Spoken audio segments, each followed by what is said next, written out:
बिस्मिल्लाहिर्रहमानिर्रहीम, अस्सलाम वालेकुम। जियो न्यूज़ पर आप देख रहे हैं आपस की बात और मैं हूं मुनीब फ़ारूक। ये जो विजुअल्स आप देख रहे थे बड़े डिस्टर्बिंग हैं, बड़े तकलीफ़ देह हैं। सोपोर के अंदर इंडियन ऑक्यूपाइड कश्मीर के अंदर ये हुआ और समझ ये नहीं आती कि आलमी बरादरी अगर ये सब कुछ देखने के बाद भी नहीं जागेगी तो फिर पता नहीं कब जागेगी। पाकिस्तान की तरफ से दुहाई दी गई, बताया गया है कि कश्मीर के अंदर इस वक्त क्या हो रहा है। और ताज्जुब की बात यह है कि भारत के अंदर कई ऐसे सहाफ़ी भी हैं जिनको बसत एहतराम मैं ये कहूँगा शर्म भी नहीं आती, इतनी डिठाई से झूठ बोलते हैं और आज भी इस वाक़े को डिफेंड कर रहे हैं जहाँ पर इस मासूम बच्चे के बुज़ुर्ग, वो शायद नाना थे या दादा, उनको गाड़ी से उतार कर पॉइंट ब्लैंक फायरिंग करके कत्ल कर दिया गया। वो शहीद हो गए वहाँ पर। और वो बच्चा आप देख सकते हैं, विजुअल्स हैं कि वो बच्चा उनकी डेड बॉडी के ऊपर बैठा हुआ है। और ये सब कुछ जो हो रहा था उसके बाद वो भी फुटेज है जिसमें ये डेड बॉडी पड़ी है और जो सिक्योरिटी फोर्सेस के लोग हैं गालिबन सीआरपीएफ के, वो वहाँ पर उस डेड बॉडी के ऊपर खड़े हुए हैं। ये जो मैं समझता हूँ ये इंसानियत तो है, ये तो दरिंदगी है।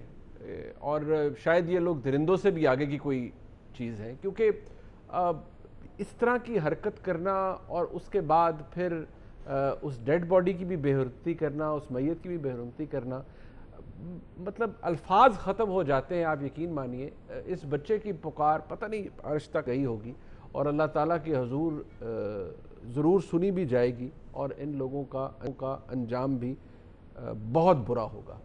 तारीख़ी तौर पर ये जो कहा जा रहा है, जो लिखा जा रहा है, ये तारीख़ याद रखेगी, तारीख़दान याद रखेंगे। लेकिन भारतीय सरकार का जो मकरू चेहरा दुनिया के सामने है, अब अगर आज भी दुनिया उस पर कुछ नहीं करती, आलमी बरादरी कुछ नहीं करती, तो सोचना पड़ेगा कि इस वक्त आलमी बरादरी का जो मेयार है, ह्यूमन राइट्स की बात तो होती है लेकिन जो मेयार है फिर वो स्टैंडर्ड क्या है, किस जगह पर जाकर आप आवाज़ उठाएंगे और वाकई एक्नॉलेज करेंगे कि कहीं पर जुल्म हो रहा है, कहीं पर किसी को सप्रेस किया जा रहा है, कहीं पर जेनोसाइड हो रहा है। आज के प्रोग्राम का आगाज़ मैं चाहता था हम इसी मामले से करें, क्योंकि सियासत के अंदर, पाकिस्तान के अंदर बहुत कुछ होता है, होता रहा है, आज भी हो रहा है। ऐसे मामलात, ऐसी बातें हैं जिनका जिक्र करना ज़रूरी भी है, हुकूमत के से रिलेटेड मामलात भी हैं। ज़रा उस पर भी आ जाते हैं। मेरे साथ मेहमान हैं मौजूद, मैं उनका तारुफ़ करवा देता हूँ। जनाब तलाल चौधरी साहब मौजूद हैं, मुस्लिम लीग नून के वज़ीर रहनुमा हैं, बहुत शुक्रिया चौधरी साहब आपका। नाज बलोच साहिबा MNA हैं पाकिस्तान पीपल्स पार्टी से, बहुत शुक्रिया आपका। और जनाब सदाकत अली अब्बासी साहब MNA हैं पाकिस्तान तहरीक इंसाफ से, बहुत शुक्रिया भाई साहब आपका भी। मैं ज़रा आज जो गुफ्तगू होगी ज़रा सियासत के हवाले से, बिलावल भुट्टो जरदारी साहब ने कुछ बातें आज की, इसके अलावा भी बहुत कुछ हुआ। नाज बलोच साहब ज़रा इसका जवाब चाहिए। अब लोग भी ये पूछते हैं कि आप, अब अपना दौर होता है तो यही हर कोई कहता है कि जी हुकूमतों को मुद्दत पूरी करनी चाहिए। वज़ीर-ए-आज़म मियां नवाज शरीफ साहब भी बाद में अपने जब वो नाअहल हो गए वो भी यही कहते रहे कि कोई वज़ीर-ए-आज़म अपनी मुद्दत नहीं पूरी कर सका। ये अलमिया है, ठीक है, अपनी बात जगह मौजूद है, लेकिन अगर ये वज़ीर-ए-आज़म इस वक्त हैं, मौजूद हैं, मुद्दत तो हर एक को पूरी करनी चाहिए। एहतसाब हो जाएगा, आवाम करेंगे वोटों के जरिए अगले इलेक्शन में। आप लोग क्या चाहते हैं, क्यों चले जाए इमरान खान साहब? बिस्मिल्लाहिर्रहमानिर्रहीम। मुनीब, आपको याद होगा कि जब धरने के दिनों में कंटेनर पे खड़े होकर पीटीआई इस्तीफे का मुतालबा करती थी और पीटीआई के MNA तमाम तर मराते और तनख्वाहें लेते हुए भी पार्लियामेंट को गाली देने में पीछे नहीं हटते थे, उस वक्त भी पाकिस्तान पीपल्स पार्टी ने अपना अपोजिशन में रहते हुए इनको समझाने का यही तरीक़ेकार इख्तियार किया। इनको समझाया कि पार्लियामेंट की क्या रिस्पेक्ट होती है और पार्लियामेंट का क्या एक एहतराम है। हमने इनको सिखाया कि जमहूरी अक़दार क्या होते हैं। एक नई नई पार्टी है, लिहाजा ये समझ रहे हैं कि तजुर्बागाह बना के इन्होंने पाकिस्तान को रखा है। पाकिस्तान कोई तजुर्बागाह नहीं है। इस वक्त के जो हालात हैं, 70 सालों के रिकॉर्ड इन्होंने हर मामले में तोड़ दिए हैं। चाहे वो मीशत के एतबार से GDP को उठा के देख लें, जिनको चोर डाकू कहते थे 5.8 में को GDP दे गई कि मंफी 0.5 पे गया है। रोटी इनको 5 रुपए की मिली पाकिस्तान में, 70 सालों में रोटी 5 रुपए से ऊपर नहीं गई। ये माशाल्लाह आए और इन्होंने 2 साल के अंदर रोटी की कीमतें 15 रुपए से 20 रुपए कर दी। दवाओं की कीमतों में 400% 70 सालों में कभी नहीं हुआ। अच्छा, एक फिर सेकंड, इसके बाद आप देखें चीनी का मामला।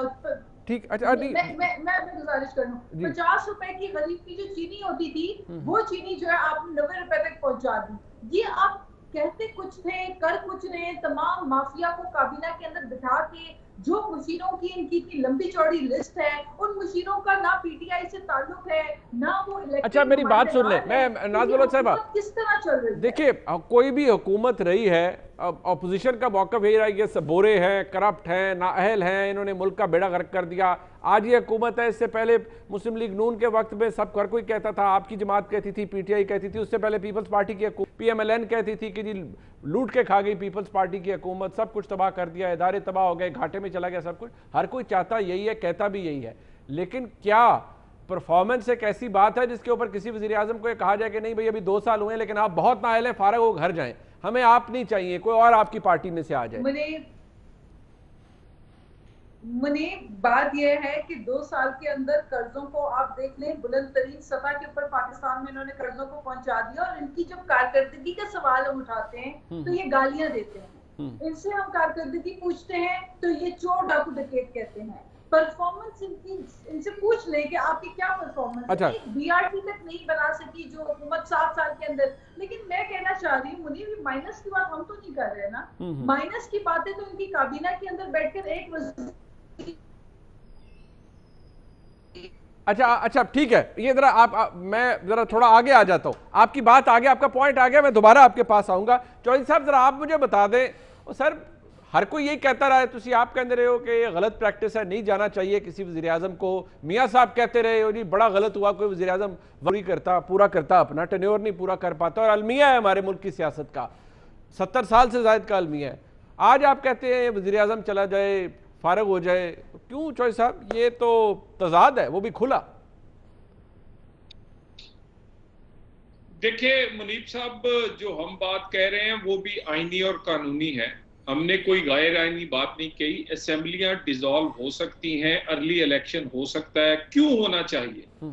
ये असेंबली और मईशत इकट्ठे नहीं चल सकती, मईशत नहीं चली तो मुल्क नहीं चलेगा, और मुल्क नहीं चल रहा।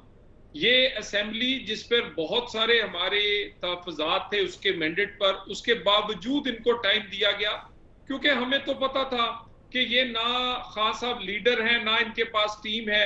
ये खास मखसूस हालात में खान साहब को एक बड़ा ही स्पॉन्सर्ड किस्म का साको मीम बनाकर पेश किया गया और बनाया गया कि जैसे इनके पास बहुत अच्छी टीम है, यहाँ मनसलवा उतरेगा, या टैक्सेस नहीं होंगे, या पेट्रोल 40 रुपए का होगा, या हर तरफ खुशहाली खुशहाली होगी।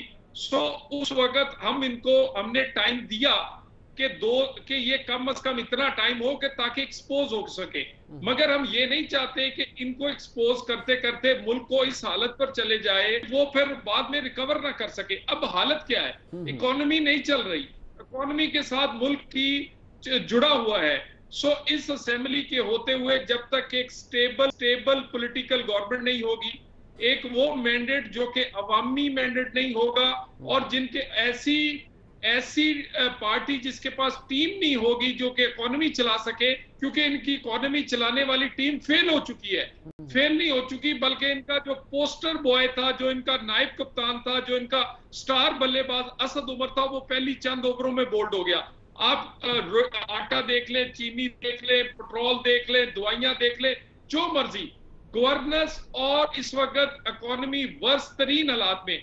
सो एक आईनी तरीकाकार यही है कि एक मिड टर्म इलेक्शन करवाया जाए, और उस इलेक्शन से पहले थोड़ी देर के लिए एक कोई अगर -1 होता है, क्योंकि खान साहब एक मुतनाज़े आदमी है और एक ऐसा आदमी जो कि थोड़े रूल्स ऑफ गेम सेट करने के लिए नए इलेक्शन के और रिफॉर्म्स के लिए एक इंटरम सा टाइम जो कि बन जाए, उसमें कोई और आ जाए और उसके बाद इलेक्शन हो। अगर किसी का शौक है, नहीं अगर किसी का शौक है कि इनको चलाना है तो 100 बिस्मिल्लाह भाई, चलाते रहो। अच्छा, और चला के देखो। नहीं और ये जो है वो -8 आया है जीडीपी, -8 2 साल में, -8 6 से -2 पर।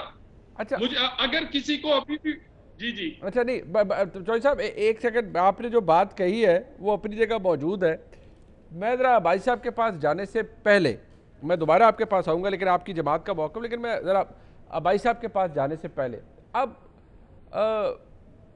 जो बयानात वफाकी वज़रा की जानिब से दिए जा रहे हैं, वो अली मोहम्मद खान साहब का ट्वीट अपनी जगह मौजूद है कि -1 की बातें करने वालों, अगर इमरान खान गया तो फिर जमहूरियत भी माइनस हो जाएगी, वो ट्वीट सब मौजूद हैं। फैसल वाडा वफाकी वज़ीर हैं,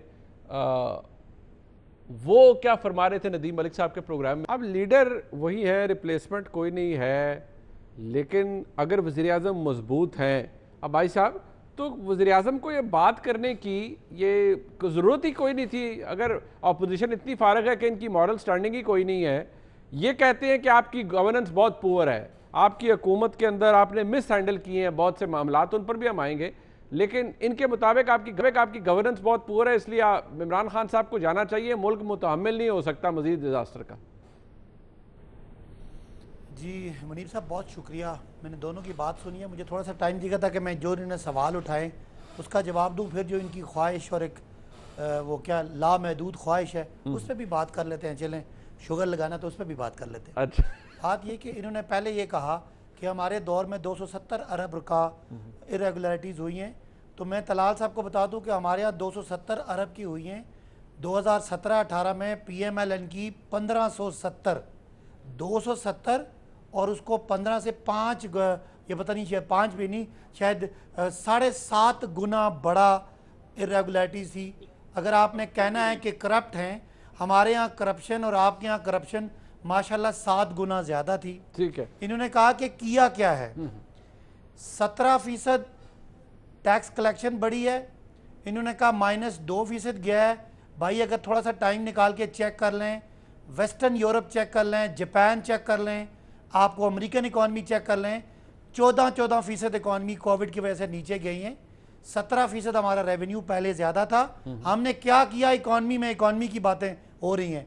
स्टेट बैंक के रिजर्व बढ़ाए, प्राइम मिनिस्टर का खर्चा 33% कम किया, आउटलुक इकॉनमी की ठीक की, मूडीज ने तारीफ की, आपका मुल्क का डुबोने का करंट अकाउंट का खसारा 70% कम किया, तारीख की सबसे बड़ी फॉरेन डायरेक्ट इन्वेस्टमेंट 2.1 अरब आई, 22 महीने में 1 रुपया सेंट्रल बैंक से बोरो नहीं किया।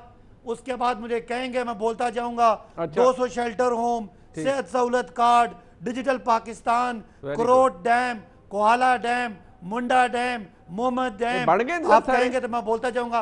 ये तो जवाब है, सब पे काम शुरू हो गया।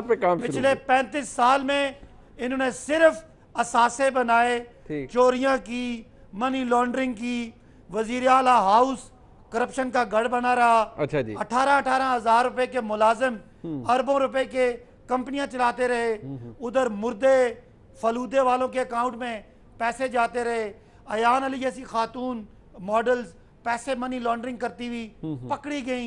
ये केस मुस्लिम लीग नून ने बनाए, हमने नहीं बनाए। जरदारी साहब के बारे में शहबाज शरीफ साहब क्या फरमाते थे कि इनका पेट फाड़ के पैसे निकालेंगे। ठीक है। और जरदारी साहब नवाज शरीफ के बारे में कहते थे ये मुआशी दरिंदा है। आज ये हंसी खुशी मिल बैठ के एक दूसरे की करप्शन मेरा सवाल हजूर जनाब से ये था। सवाल पे आ जाओ। जी सवाल पे आ रहे हो। आप बहुत इनकॉम्पिटेंट है मुजीब, ये जो स्कैंडल है आपकी हुकूमत के, आप मिस हैंडल करते हैं। जो मैंने बताया, अगर ये पाकिस्तान के उस कैंसर को जिसको नवाज शरीफ साहब और जरदारी साहब ने लगाया, उनको ठीक करने की कोशिशें इनको नहीं पसंद, इनकी मर्जी है। कोई बड़ा खांचा नहीं लगा। अच्छा। कोई इमरान खान असद उमर के कोई लंदन में फ्लैट और सारे महल नहीं पकड़े गए। हाँ, इनको बहुत बुरा लगता है इमरान खान कि -1 और -2 करें। ठीक है, तो ये इनका ख्वाहिश ही रहेगी। ऐसा होगा कुछ नहीं। पाकिस्तान में इस वक्त से आखिरी बात सियासी सिनेरियो पे डिस्क्रेडिटेड धब्बेदार ऑपोजिशन के मुकाबले में इमरान खान चमकता दमकता सितारा उभरता नजर आ रहा है। ये तो आपने अपने सियासी मुखालिफिन के उसे कहते हैं ना सीने पे मुंह, वो वाला काम कर दिया आपने।